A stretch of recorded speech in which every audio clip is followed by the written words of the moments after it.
audio jungle.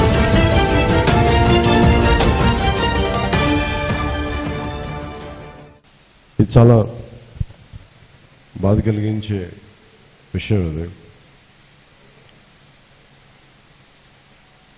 3 మండలాలు మొత్తం 7 మండలాలు 7 మండలాల్లో ఒక జిల్లాలో ఇంతమంది కిడ్నీ వ్యాధి బారిన పడుతూ ఉంటే ఆ రోజున అమెరికా నుంచి వచ్చిన డాక్టర్లు చెప్పింది ఏంటంటే డయాలసిస్ సెంటర్లు ఇమీడియట్గా పెట్టాలి. వాటన్నిటికంటే ముందు అసలు ఈ సమస్య ఎందుకు వస్తుంది మూలాలను గుర్తించడానికి స్క్రీనింగ్ టెస్ట్ చేయాలి అందరినీ. అసలు ఎందుకు వస్తుంది ఈ మూల కారణాలు తెలుసుకోవడానికి అని చెప్పి వాళ్ళు అడిగిందల్లా ఒక 150-200 కోట్లతోటి ఒక రీసెర్చ్ సెంటర్ కానీ ఇక్కడ పెడితే మేము స్క్రీనింగ్ చేస్తాం, వాళ్ళు వచ్చి డబ్బులు తీసుకోకుండా స్వచ్ఛందంగా వచ్చి చేస్తామని చెప్పారు అమెరికా నుంచి వచ్చిన డాక్టర్స్. వాళ్ళతో పాటు మన స్థానిక వైద్య నిపుణులు కేంద్ర ప్రభుత్వం నుంచి వాళ్ళు కొంత ముందుకొచ్చారు, రాష్ట్ర ప్రభుత్వం ఉంది. ఇక్కడున్న డాక్టర్స్ కానీ అందరూ మాట్లాడేది ఏంటంటే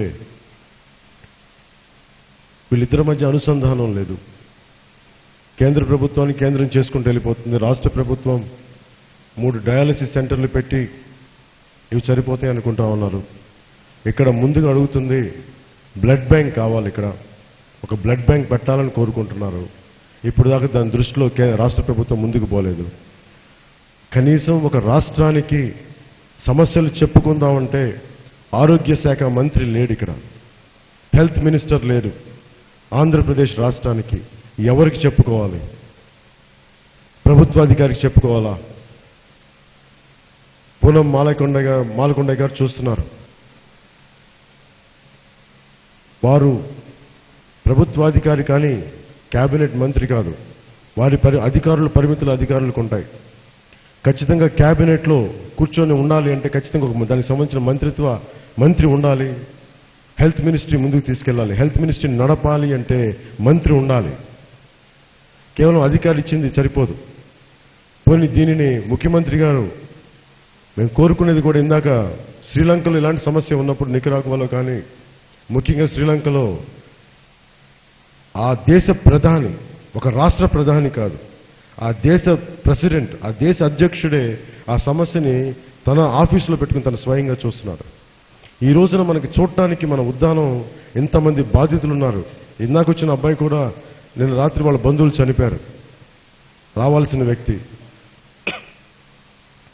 ఇంత దయనీయంగా పరిస్థితి ఉంటే కనీసం రాష్ట్రం ప్రభుత్వం కానీ కనీసం మంచినీళ్లు ఇవ్వలేకపోతుంది.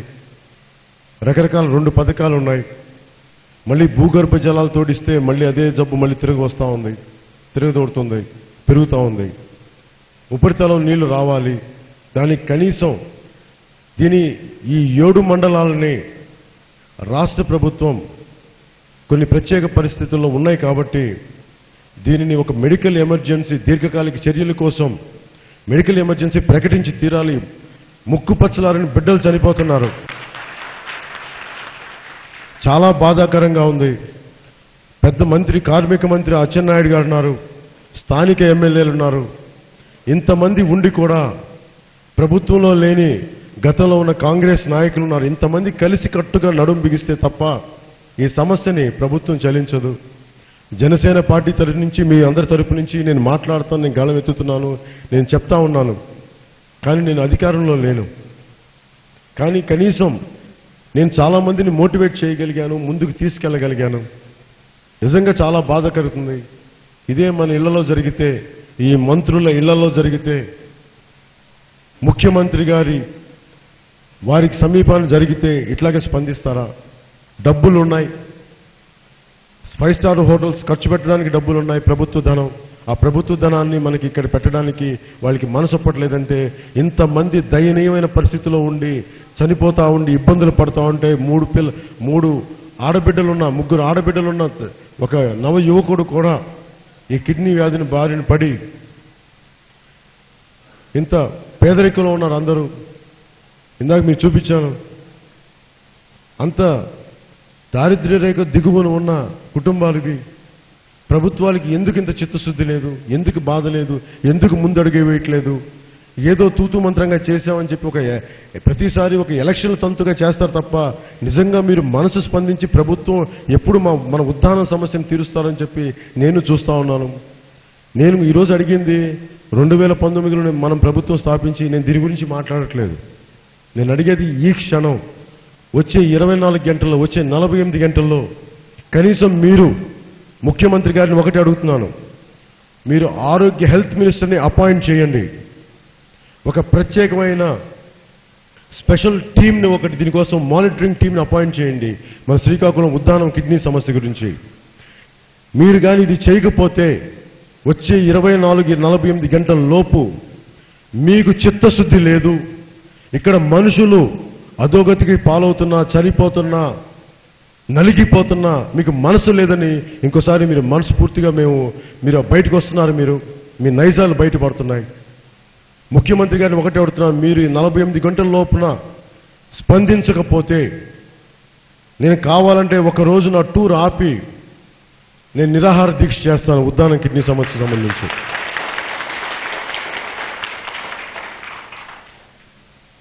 అది నేను ఎక్కడ కూర్చోమన్నా కూర్చుంటాను. మన శ్రీకాకుళం టూర్లోనే మీరు 48 గంటల లోపల మీరు కానీ ఒక ఆరోగ్య శాఖ మంత్రిని పెట్టకుండా దీని మీద ఫోకస్ చేయడానికి కేంద్ర ప్రభుత్వం, రాష్ట్ర ప్రభుత్వం, స్థానికంగా ఈ సమస్యలు తీసుకొచ్చిన డాక్టర్ బృందంతో మీరు అనుసంధానం చేయకుండా ఈ సమస్యకు మీరు పరిష్కారం చేయలేరు.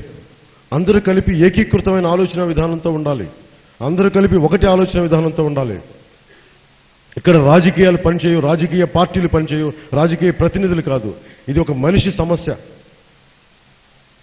సగటు మనిషి ఆరోగ్యంగా ఉండాలి అంటే ఆ సమస్య మీకు పట్టించుకున్నప్పుడు మీ అధికారం ఎందుకు? మీకు కన్నీరును తొడవలేని అధికారం ఎందుకు? మీకు ఎందుకు కూర్చున్నారు అక్కడ? ఇన్ని లక్షల కోట్లు మాట్లాడితే మీరు కూర్చోబెట్టి లక్షల కోట్ల బడ్జెట్ అంటారు. ఇంత సమస్య తీసుకొని కనీసం మీరు నీళ్లు కూడా ఇవ్వలేని పరిస్థితి ఉంది ఇక్కడ.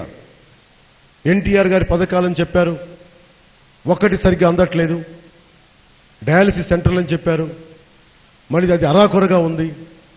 డయాలసిస్ ఎప్పుడంటే ఫైనల్ స్టేజ్లో డయాలసిస్, దానికి ముందే మీరు వారికి ఉచితంగా మందులు ఇవ్వాల్సిన అవసరం ఉంది. మీరు దాన్ని మానిటరింగ్ చేయాలి, గుర్తించాలి పేషెంట్స్ ఉన్నారా లేదా అనేది. ఇది ఒక ఎలాబొరేట్ ప్రాసెస్. మీకు ఎప్పుడో ఎన్నో సంవత్సరాల క్రితం చెప్పాం, ముందుకు తీసుకొచ్చాం. మీ మనసు ఎందుకు కలగట్లేదు? ఎందుకు మీరు ముందు అడుగు వేయలేకపోతున్నారు? ఏదో తూతూ మంత్రంగా చేశారు. ఇప్పుడు నా చేసింది కూడా ఉన్నారంటే ఈ రోజున హెల్త్ మినిస్టర్ కూడా లేడు ఆంధ్రప్రదేశ్ రాష్ట్రానికి. ఇది ఆంధ్రప్రదేశ్ రాష్ట్రం దౌర్భాగ్యం. మీకు తిండి ఎలా తింటున్నారో నాకు అర్థం కావట్లేదు. ఈ రాష్ట్ర ప్రభుత్వం ఇంతమంది బాధల్లో ఉంటే కనీసం మీకు ఇంగిత జ్ఞానం లేదు. ఒక హెల్త్ మినిస్టర్ ఉండాలి అని చెప్పి ఇంకింత జ్ఞానం లేకుండా మీరు రాష్ట్ర ప్రభుత్వాన్ని నడుపుతున్నారు. ఇంతమంది బాధల్లో ఉంటే, 7 మండలాల ప్రజలు కిడ్నీ వ్యాధికి బారిన పడతా ఉంటే మీకు మనసు కలగట్లేదు, మనసు స్పందన రావట్లేదు అంటే సిగ్గుచేటు మీకు. చాలా బాధాకరమైన విషయం. నేను అందుకని ఇది వచ్చింది ఎన్నికలకు వీటి గురించి మాట్లాడి చాలా బాధ కలిగిన విషయం.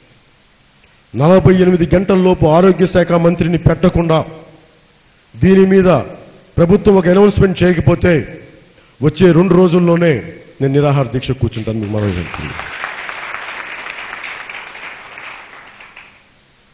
నాకు నిజంగా నేను మాట్లాడగలను, చేయగలను, కూర్చొని చేయగలను. కానీ ఈ జబ్బును గుర్తించి ముందుకు తీసుకొచ్చిన డాక్టర్స్కి, ప్రతి ఒక్కరికి, శ్రీకాకుళం డాక్టర్స్ అందరికీ, దీనిని వెలుగులోకి తీసుకొచ్చిన మీడియా మిత్రులకి, దీనిని జనసేన దృష్టిలో పెట్టిన చైతన్య లాంటి, సందీప్ లాంటి అందరు సైనికులందరితో సహా ప్రతి ఒక్కరికి పేరు పేరున మీ టీమ్స్కి మనస్ఫూర్తిగా నా కృతజ్ఞతలు తెలియజేసుకుంటున్నాను. ఈరోజు నేను కోరుకునేది ఒకటి, జనసేన పార్టీ ఎన్నికలకి వీటికి కాదు, ప్రజా సమస్యలకి ఒక సమూలమైన పరిష్కారం ఉండాలని మనస్ఫూర్తిగా కోరుకుంటూ మీకు అండదండలుగా ఉంటాను. ఒక 48 గంటలు వ్యవధించి చూద్దాం. ఆరోగ్య శాఖ మంత్రి ఉండాలి, హెల్త్ సెక్రటరీ మాట్లాడాలి దీని మీద అని చెప్పి, ఒకవేళ తెలియని పక్షంలో మళ్ళీ దీని గురించి ఇంకొకసారి మాట్లాడుతుని టూర్ అయిపోయి మనస్ఫూర్తిగా తెలియజేసుకుంటూ సెలవు తీసుకున్నాను. జై హింద్. ఏంటండి, వీడియో నచ్చిందా? అయితే ఓ లైక్ వేసుకోండి, లేదంటే ఓ కామెంట్ చేయండి. ఎప్పటికప్పుడు మా వీడియోస్ చూడాలంటే సబ్స్క్రైబ్ చేసుకోండి.